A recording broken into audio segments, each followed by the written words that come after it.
Hi all, ஒரு ஹெல்த்தியான mutton soup எப்படி சிம்பிளாக செய்கிறதுன்னு பார்க்கலாமா? ஒரு குக்கரில் ஆயில் ஊற்றிட்டு கொஞ்சமாக சோம்பு, 2 பெரிய வெங்காயம் நறுக்கி வச்சுருக்கேன், அதை போட்டு நல்லா வதக்கிக்கோங்க.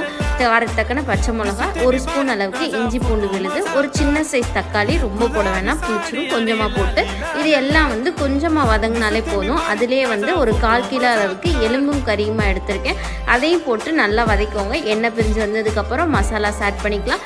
மஞ்சத்தூள், 1 பின் சீரகத்தூள், கொஞ்சமாக கரம் மசாலா, பெப்பர் தேவையான அளவு போட்டு நல்லா வதக்கிட்டு கொத்தமல்லி, இதுக்கு தாராளமாக தண்ணி ஊற்றிடுங்க. அப்போ தான் சூப் டேஸ்ட் நல்லாயிருக்கும்.